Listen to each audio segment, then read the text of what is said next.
Hello everyone, my name is Bradley Asbury. I have made myself a Dark Knight Batman costume. I originally made this costume for Halloween of 2011, but with the new movie coming out, I decided to do a few updates. In this video, I will show you how I made my costume, and later in the video, I'll show you the updates that I made to it. This is one of the only pictures I have that shows my original costume completed.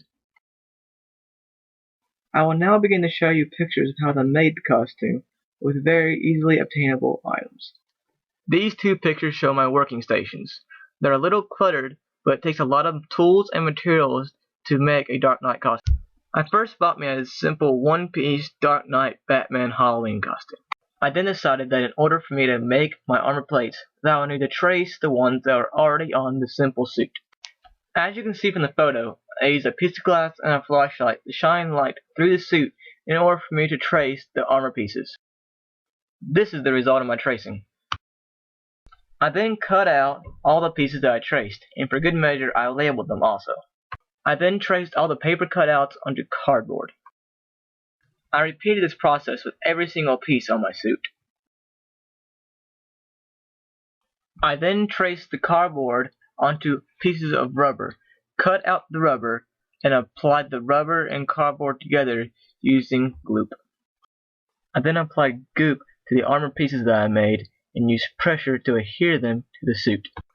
I then made sure to have a plastic bag in between the front and the back of the suit because the goop will bleed through and stick to whatever's behind it. I then decided to make my own cape using a continuous piece of black cloth. I then made the cape based off my own height and shoulder width. My mother then helped me sew on Velcro to the suit itself and to the cape, making the cape very easily removable. The making of the gauntlets was a lengthy, multi-stage task. I used shin guards, cut out rubber, and cut out plastic to make these gauntlets.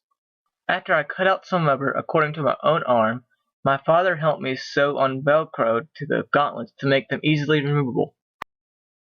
After I trimmed and sanded the shin guard to the way I wanted, I then applied it to the piece of rubber that I had cut and sewn. After it had finished drying, I put it on my arm to make sure it had fit correctly. For the blades, I cut out flat pieces of plastic. I then hot glued them into place. I then spray painted the entire piece. In order to hide the pattern in the undersuit, I cut out black fabric from the cape that came with it and attached it to the rubber using goop. This also gave it a nice touch too. Here are some close-up pictures of some of my armor plates.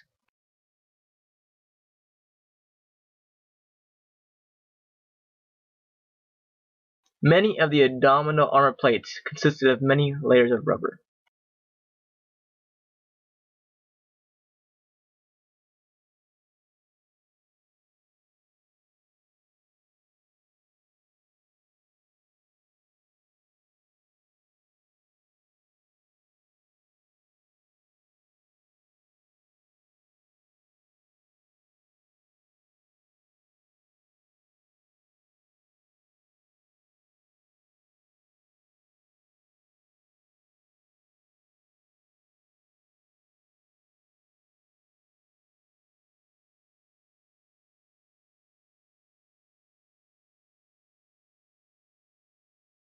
Like I mentioned before, the suit was not yet complete.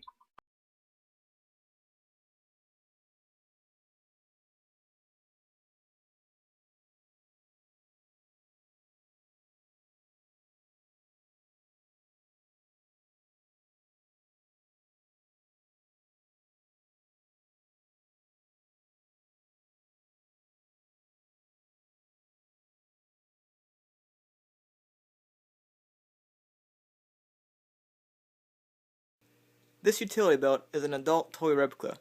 I've made a few alterations to it. It's more about function than actual authenticity. This pocket here will hold my phone. This pocket over here will hold my wallet and a flashlight. The snaps in the back here allow it to be removed very easily. This is my cowl. I know it's not a Dark Knight cowl. It's actually a 1992 movie cowl, but this cowl fits my face a lot better. These are my boots. I bought these boots off a medieval collectibles website. As I mentioned in the beginning of the video, that was my original costume. When I decided to update the costume, I decided to video a little bit more also. I wanted to remake my shoulder armor, so I first remade the armored plates. It is very difficult to glue the curved edge of the shoulder pads, so therefore I decided to create this contraction to glue it all down. These are the knee pads that I'll be using to make my shoulder armor. Earlier, I used a sand grinder to shape my knee pads that I bought into the shape that I wanted them. This is the result after the sanding. The rubber on this knee pad is now very rough. This is the result after I put headliner spray onto the foam and then pressed black fabric onto it. I then applied goop all around the edges of it and pressed it in and cut off the excess. This is my finished shoulder armor. After I put lower armor on it, top piece, and Velcro on the side. In order for me to apply rubber sealant to the suit, I first need to put a plastic bag underneath the suit to prevent bleed through. I then decided to put masking tape all around the edges. Result after I sprayed the rubber sealant onto the suit. I also sprayed some along this area here and down here also, and some more back here. And that's how I made my Dark Knight costume. Hopefully I've inspired the creation of more costumes out there. Thank you for watching. And by the way, Dark Knight Rises was an awesome movie.